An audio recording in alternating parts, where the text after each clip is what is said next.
ബഹുമാന്യ മുഖ്യ അതിഥി കൊണ്ടോട്ടി മുനിസിപ്പാലിറ്റി കൗൺസിലർ സർ, നിമിഷ ടീച്ചർ, ഷമീന ടീച്ചർ, സ്വാഗതം ആശംസിച്ച സുഹൈൽ സർ, മറ്റ് ഓർബിറ്റ് എന്ന ഈ മഹത്തായ സ്ഥാപനത്തിലെ അധ്യാപകരെ, രക്ഷിതാക്കളെ, വിദ്യാർത്ഥിനി, രണ്ട് കാര്യങ്ങളാണ് എന്നെ ഇൻട്രൊഡ്യൂസ് ചെയ്ത് പറഞ്ഞിട്ടുള്ളത്. രണ്ടും തെറ്റാണ്, അതുകൊണ്ട് തിരുത്താണ്. ഒന്ന്, ഞാൻ തഹസിൽദാറായിട്ട് റിട്ടയർ ചെയ്ത ആളാണ്. രണ്ടാമത്തത്, ഞാൻ റിട്ടയർഡ് രജിസ്ട്രാറും അല്ല. ഞാൻ റിട്ടയർഡ് ഡെപ്യൂട്ടി രജിസ്ട്രാർ കാലിക്കറ്റ് യൂണിവേഴ്സിറ്റിയാണ്. ഇപ്പോ ICA ഹയർ സെക്കൻഡറി സ്കൂളിൽ പ്രിൻസിപ്പലായിട്ട് സേവനം. വളരെ സന്തോഷമുണ്ട് ഈ സ്ഥാപനത്തിൽ വന്നപ്പോൾ. കാരണം അത് 1987 എന്നെ കൊണ്ടുപോയി. 1987 ഞങ്ങളൊരു 10-12 ചെറുപ്പക്കാർ, അന്ന് ചെറുപ്പക്കാർ തന്നെയാണ് എല്ലാ അർത്ഥത്തിൽ, ഔവർ എഡ്യൂക്കേഷണൽ ഇൻസ്റ്റിറ്റ്യൂട്ട് എന്ന ഒരു സ്ഥാപനം തുടങ്ങിയത്. 86 തുടങ്ങിയത്. അപ്പൊ ഇതേമാതിരി മഴക്കാലത്താണല്ലോ ക്ലാസ്സുകൾ തുടങ്ങുക.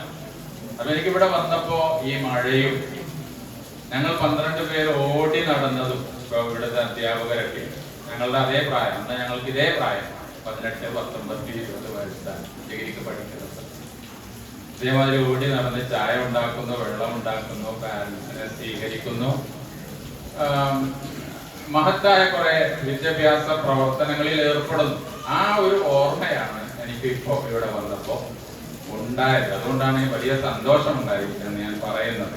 നിങ്ങളെ കണ്ടപ്പോഴും അത് തന്നെയാണ് തോന്നിയത്. അന്ന് നമ്മൾ ഇതേമാതിരി പാരന്റ്സ് മീറ്റിംഗ് വിളിക്കുമ്പോ ഇതേപോലെ ധാരാളം ഉമ്മമാർ, അന്ന് വാപ്പമാരും വരാറുണ്ടായിരുന്നു. കാരണം ഇന്നത്തെ പോലെ അന്ന് വാപ്പമാരൊന്നും ഒരുപാട് ഗൾഫിലും സിംഗപ്പൂരിലും മലേഷ്യയിലൊന്നും ഇല്ല. ഒക്കെ ഇവിടുത്തെ നാട്ടിൽ തന്നെ പീഡി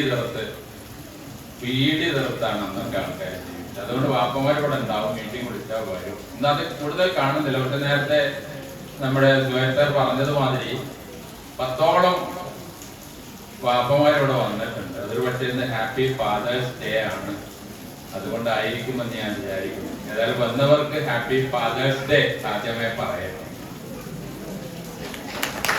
പിന്നെ എന്റെ പ്രിയപ്പെട്ട അധ്യാപകരോടും രക്ഷിതാക്കളോടും കുട്ടികളോടും എനിക്ക് പറയാനുള്ളത്, ഈ ഒരു കൂട്ടായ്മ, ഞങ്ങൾ അന്ന് നടത്തിയ കൂട്ടായ്മ പോലെ നിങ്ങൾ നടത്തുന്ന ഈ ഒരു കൂട്ടായ്മ ഒരുപാട് അനുരണനങ്ങൾ സൃഷ്ടിക്കും.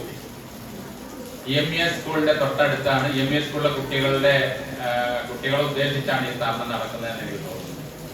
തീർച്ചയായും വളരെയേറെ നല്ല സൽപ്പേരുള്ള ഒരു സ്ഥാപനമാണ് EMEA high school, higher secondary school. അതിന്റെ സൽപ്പേരിന് ഒന്നുകൂടി തിലകക്കുറി ചാർത്താൻ ഈ ഓർബിറ്റിന് സാധിക്കും. ഏതുപോലെ ഞങ്ങൾ അന്ന് ഔവർ തുടങ്ങിയ, ഇപ്പോഴുണ്ട് കേട്ടോ, ഔവർ തുടങ്ങിയപ്പോ മേലങ്ങാടി ഗവൺമെന്റ് ഹൈസ്കൂളിലെ വിജയ ശതമാനം 8%, 9% ഒക്കെ ആയിരുന്നു തുടങ്ങുന്ന കാലം. പിന്നീട് അത് 25%, 28% ഒക്കെ ആയി. ഹെഡ് മാസ്റ്റർമാരെ മീറ്റിംഗ് DEO വിളിക്കുമ്പോ 10%-ൽ കുറഞ്ഞ വിജയ ശതമാനമുള്ള ഹെഡ് മാസ്റ്റർമാർ എഴുന്നേറ്റ് നിൽക്കുക എന്ന് പറയും. അപ്പൊ തല ചൊറിഞ്ഞ് മടിച്ച് നമ്മുടെ ഗവൺമെന്റ് ഹൈസ്കൂളിലെ ഹെഡ് മാസ്റ്റർമാർ എഴുന്നേറ്റ് നിൽക്കാറുണ്ടായിരുന്നു. അവരെന്നെ പറഞ്ഞതാട്ടോ, ഞാൻ പറഞ്ഞാൽ എഴുന്നേറ്റ് നിൽക്കാറുണ്ടായിരുന്നു. ആ അപമാനത്തിൽ നിന്ന് അവരെ രക്ഷിക്കാൻ വലിയൊരളവോളം സഹായിച്ചത് ഔവർണാണ്. പറയാതിരിക്കാൻ വയ്യ. അത് 25, 28 ഒക്കെ ആയത് അവരുടെ പ്രവർത്തനം കൊണ്ട് തന്നെയാണ്. കാരണം അവിടെ പഠിച്ച കുട്ടികൾ എ പ്ലസ് എന്നൊക്കെ പറയുന്ന ഒരു ഡ്രീം, ഒരു ജ്വരം അന്നില്ല, ഒരു മാനിയ ഇല്ല. ജയിക്കുക എന്നുള്ളതാണ്. 210-ൽ 210, 210-എങ്കിൽ 210 വാങ്ങി ജയിക്കുക എന്നുള്ളതാണ്. അങ്ങനെ ജയിപ്പിച്ചു വിടാൻ അവർക്ക് സാധിച്ചിരുന്നു. അതുകൊണ്ടാണ് ആ സ്കൂളിന്റെ സൽപ്പേര് നിലനിർത്താൻ സാധിച്ചത്, അഥവാ ദുഷ്പേരില്ലാതെ. ഇവിടെയും EMA നല്ല റിസൾട്ടുള്ള ഒരു സ്കൂളാണ്, ഓൾറെഡി നല്ല പേരുള്ള സ്കൂളാണ്. അതിനൊരു തിലകുക്കുറി ചാർത്താൻ ഓർബിറ്റിന് സാധിക്കുന്നുണ്ട് എന്നറിഞ്ഞതിൽ എനിക്ക് വളരെയേറെ സന്തോഷമുണ്ട്. ഈ വർഷവും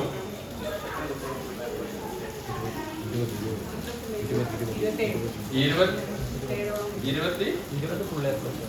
ഫുൾ എ പ്ലസ് കിട്ടിയ കുട്ടികൾ,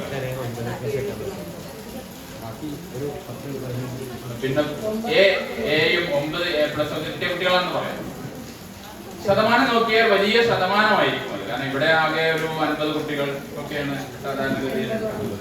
അപ്പോ വലിയൊരു ശതമാനമാണ് ഈ എ പ്ലസ് കിട്ടിയവരുടെ. ഇതിന്റെ പിന്നിൽ പ്രവർത്തിച്ചത് ഇവിടത്തെ അധ്യാപകരും അതിനേക്കാളൊക്കെ ഉപരിയായി എന്റെ മുന്നിലിരിക്കുന്ന നിങ്ങൾ പ്രിയപ്പെട്ട രക്ഷിതാക്കളും പിന്നെ കുട്ടികളുടെ നിതാന്ത പരിശ്രമവുമാണ് എന്ന് പറയാതിരിക്കാൻ വയ്യ. രക്ഷിതാക്കളും അധ്യാപകരും അവരുടേതായ റോള് വഹിച്ചിട്ടുണ്ട് എന്നുള്ളത് ശരി. പക്ഷേ എന്റെ മുന്നിലിരിക്കുന്ന കുട്ടികളുടെ പെർസീവറൻസ്, ഹാർഡ് വർക്ക്, റെസിലിയൻസ്,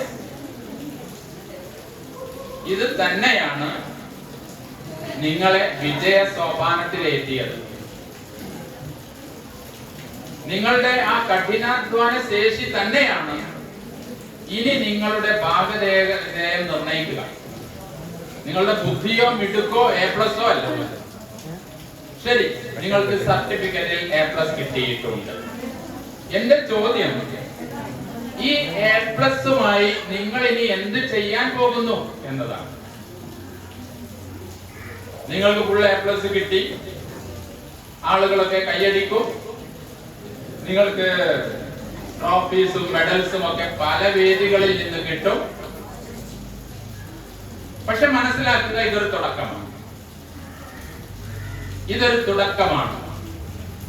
ഇതൊരു ലോഞ്ചിങ് പാഡാണ്. It is not the pinnacle. It is not the pinnacle of success. വിജയത്തിന്റെ അത്യുന്നതിയല്ല നിങ്ങളുടെ എ പ്ലസ്, മറിച്ച് it is the launching pad. റോക്കറ്റിന്റെ ലോഞ്ചിങ് പാഡാണ്. റോക്കറ്റ് അവിടെ തന്നെ കിടക്കുക. അവിടെ നിന്ന് ഈ റോക്കറ്റ് കുതിച്ചു ഉയരണം. അപ്പൊ എന്റെ കുട്ടികളോട് ഞാൻ വീണ്ടും ചോദിക്കുകയാണ്, നിങ്ങൾക്ക് കിട്ടിയ ഈ എ പ്ലസുമായി നിങ്ങൾ എന്ത് ചെയ്യാൻ പോകുന്നു? അവിടെയാണ് നിങ്ങളുടെ പ്ലാനിങ്ങിന്റെ, നിങ്ങളുടെ ലക്ഷ്യബോധത്തിന്റെ പ്രസക്തി. പല കുട്ടികളും വിചാരിക്കുക, ഞാൻ മിടുക്കനാണ്, ഞാൻ മിടുക്കിയാണ്, എനിക്ക് ഫുൾ എ പ്ലസ് കിട്ടി, എന്റെ മിടുക്ക് എന്നെ വിജയത്തിൽ എത്തിച്ചോളും, എന്റെ മിടുക്ക്, എന്റെ ബുദ്ധി, എന്റെ ക്വാളിറ്റി എന്നെ വിജയത്തിൽ എത്തിച്ചോളും എന്ന് വിചാരിക്കരുത്. After a moment of success, don't be lethargic. വിജയ നിമിഷത്തിന് ശേഷം ഉദാസീനരാവരുത്. കാരണം ഞാൻ നേരത്തെ പറഞ്ഞതുപോലെ റോക്കറ്റ് അവിടെ തന്നെ കിടക്കുകയാണ്, ഇൻ ദ ലോഞ്ചിങ് പാഡ്. അത് മുന്നോട്ട് കുതിക്കണമെങ്കിൽ ഹാർഡ് വർക്ക് ആവശ്യമാണ്. ജീവിതത്തിൽ വിജയിച്ചവർ, നിങ്ങൾ വിചാരിക്കേണ്ട വിദ്യാഭ്യാസപരമായി കൂടുതൽ മാർക്ക് വാങ്ങിയവരാണ് എന്ന് അല്ല. നിങ്ങൾക്ക് മമ്മൂട്ടിയെ അറിയാം, നിങ്ങൾക്ക് മോഹൻലാലിനെ അറിയാം,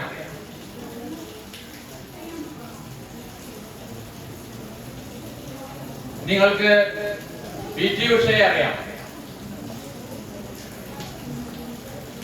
പിണറായി വിജയൻ അറിയാം, നരേന്ദ്രമോദി അറിയാം.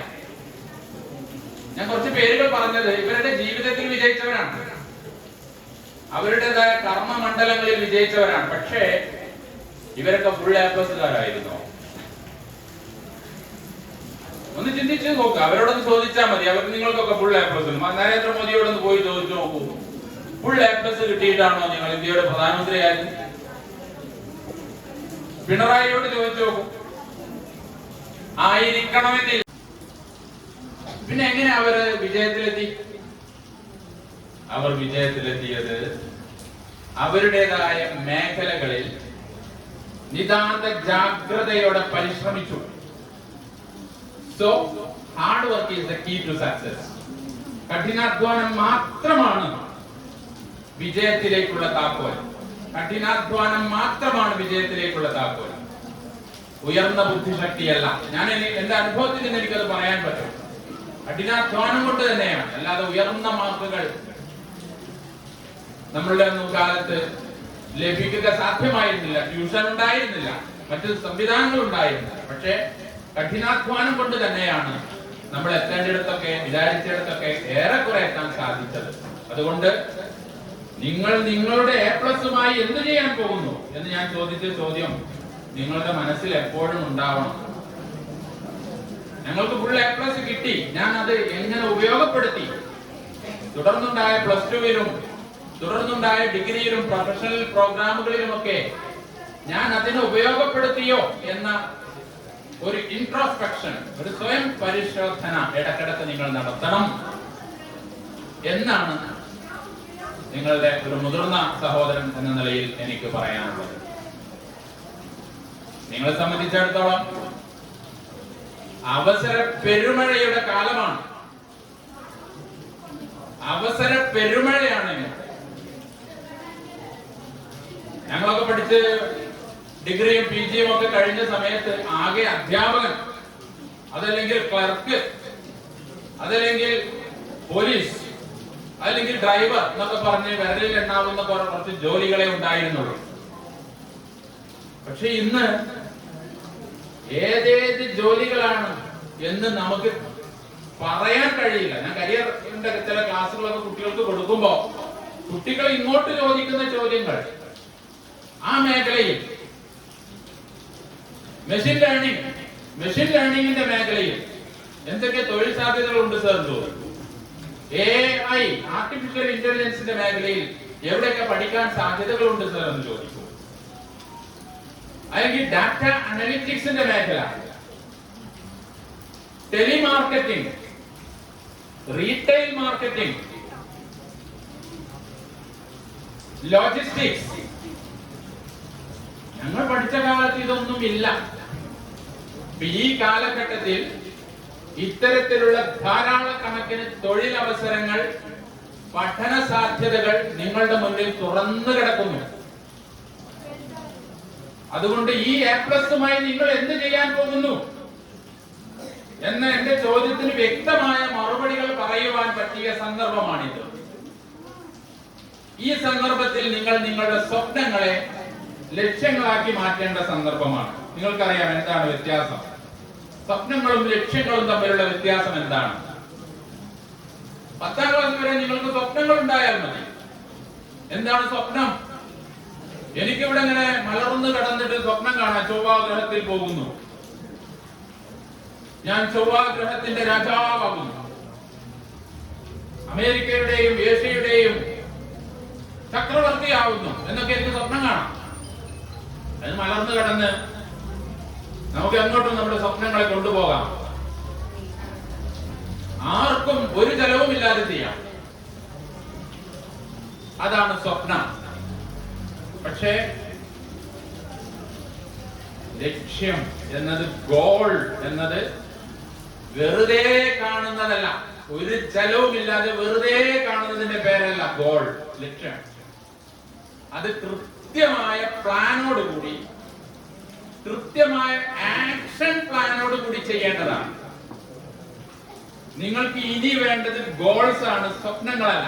അപ്പൊ ആരെങ്കിലും വന്ന്, നിങ്ങൾ ചിലപ്പോൾ 4ാം ക്ലാസ്സിൽ പഠിക്കുന്ന സമയത്ത് ആരെങ്കിലും ചോദിച്ചപ്പോൾ നിങ്ങൾ പറഞ്ഞിട്ടുണ്ടാവും എനിക്ക് IAS ആവണം, അല്ലെങ്കിൽ 7ാം ക്ലാസ് ആയിരുന്ന സമയത്ത് നിങ്ങൾ പറഞ്ഞിട്ടുണ്ടാവും എനിക്ക് വലിയ ശാസ്ത്രജ്ഞനാവണം.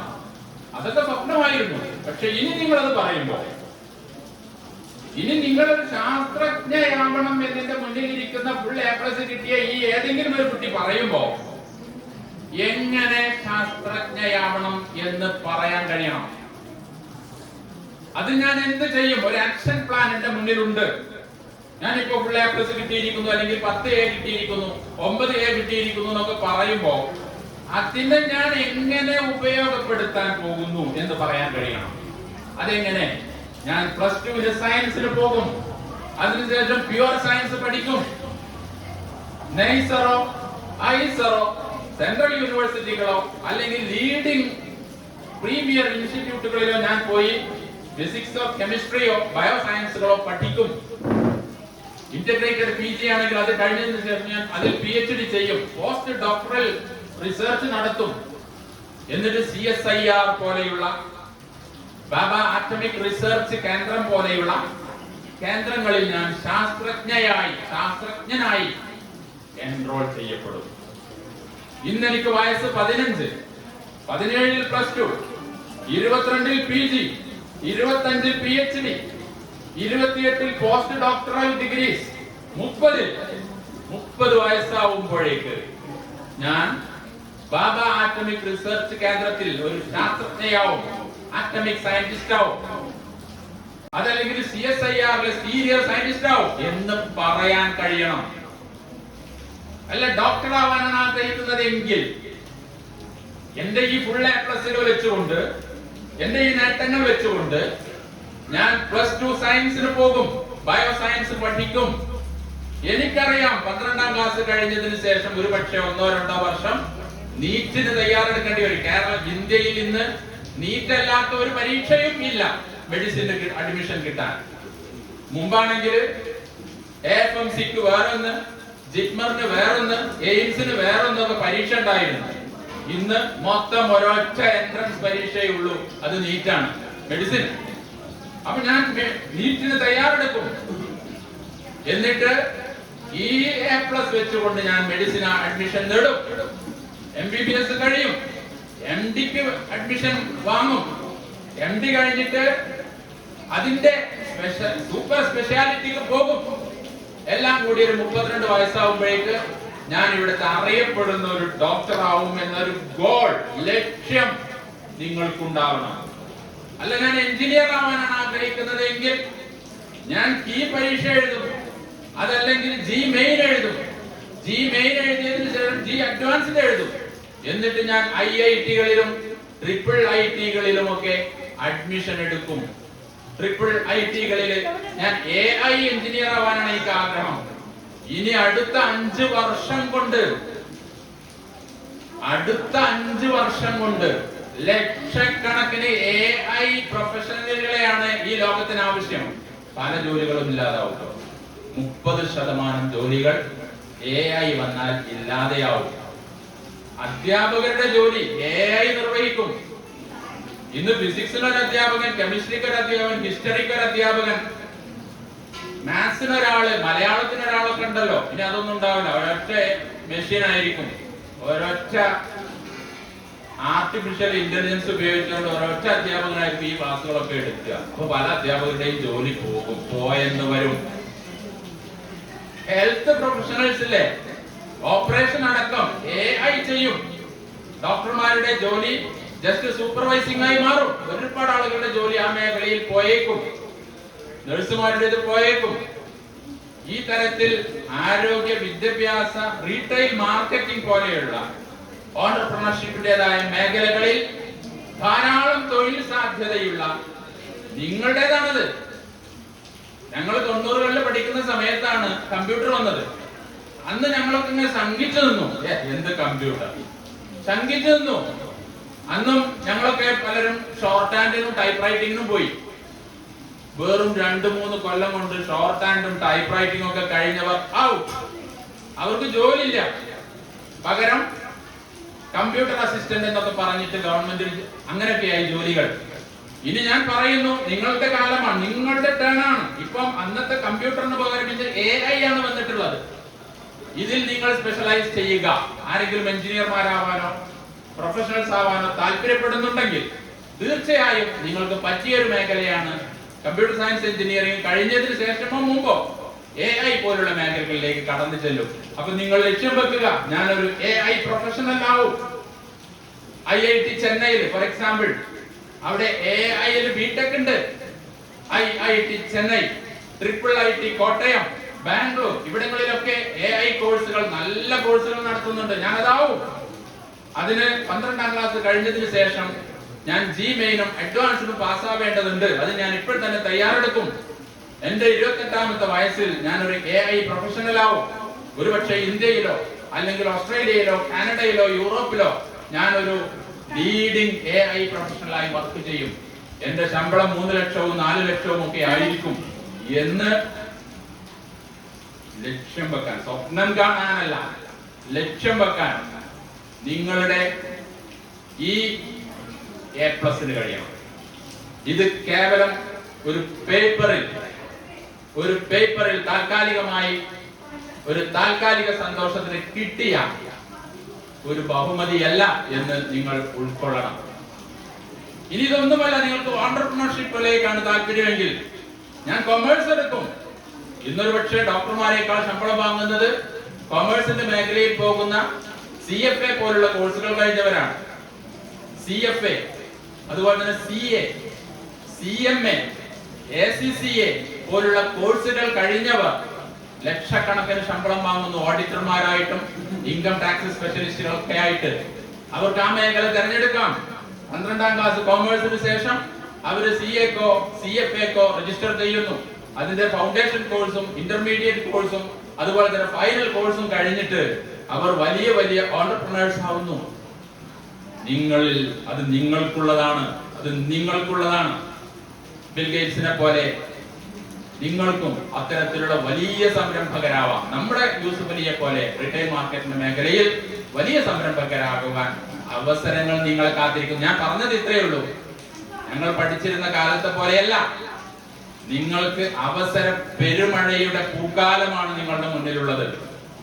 ഇത് ഉപയോഗപ്പെടുത്തുവാൻ നിങ്ങൾക്ക് കഴിയണം എന്ന് മാത്രമാണ് അനുഭവത്തിന്റെ വെളിച്ചത്തിൽ നിങ്ങളോട് എനിക്ക് പറയാനുള്ളത്. സ്വപ്നം സൂക്ഷിക്കുക, ലക്ഷ്യമാക്കി മാറ്റുക. അതിനെ എവിടെയൊക്കെ പഠിക്കണം, എത്ര സാമ്പത്തിക ചെലവ് വരും. എന്റെ മുന്നിലിരിക്കുന്ന ചില കുട്ടികളോട് ഞാൻ ചോദിച്ചാൽ പൈലറ്റുമാരാവണം എന്ന് പറയുന്നവരുണ്ടാകും. എത്ര പേര് ഇതിൽ പൈലറ്റുമാരാവണമെന്ന് ആഗ്രഹിക്കുന്നുണ്ട്? പൈലറ്റുമാർ, ആൺകുട്ടികൾ ആരെങ്കിലും പൈലറ്റുമാരാൻ ആഗ്രഹിക്കുന്നുണ്ടോ? യെസ്, ഒരു ഹാഫ് കൈ ഞാൻ കാണുന്നു. അത് ഫുൾ കൈ ആവണം. പൈലറ്റുമാരാവാൻ എന്ത് ചെയ്യണം? പൈലറ്റുമാരാവണമെങ്കിൽ 12ാം ക്ലാസ് കഴിഞ്ഞിട്ട്, മുമ്പാണെങ്കിൽ ഫിസിക്സും മാത്തമാറ്റിക്സും പഠിക്കണമെന്ന് നിയമം ഉണ്ടായിരുന്നു. ഇപ്പൊ അത് മാറി. ഇപ്പൊ കോമേഴ്സുകാർക്കും ഹ്യൂമാനിറ്റീസുകാർക്കും ഈ ഏവിയേഷൻ രംഗത്തേക്ക് കടന്നു വരാം എന്ന് നിയമം ഉണ്ടായിരിക്കുന്നു.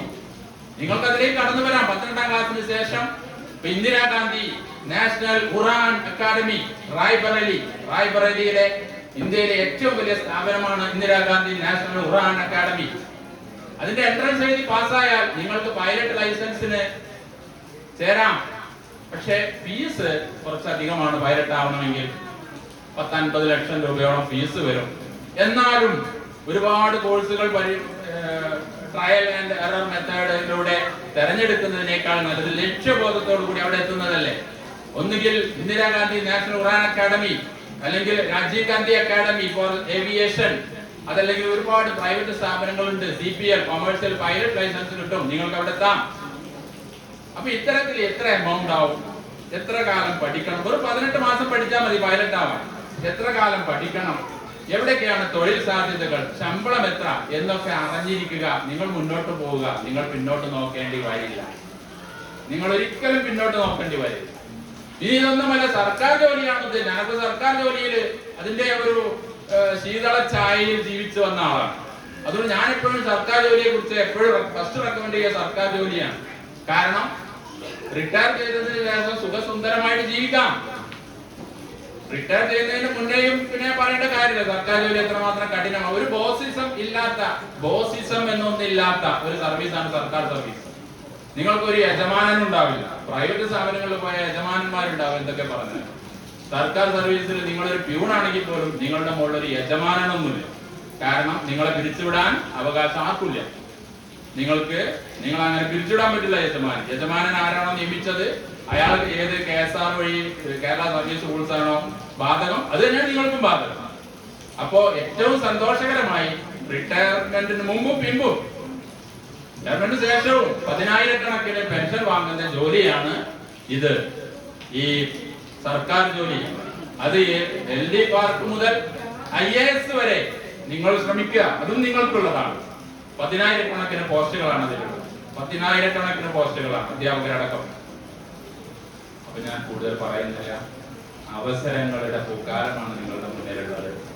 എന്റെ പ്രിയപ്പെട്ട കുട്ടികൾ, അതിന് പറ്റിയവരാണ്, അതിന് സാധ്യതയുള്ളവരാണ്. അതുകൊണ്ടാണ് ഞാൻ ഇത്രയും പറഞ്ഞത്. കാരണം നിങ്ങളുടെ സ്വപ്നങ്ങൾ ചെറുതാക്കി വെക്കരുത്.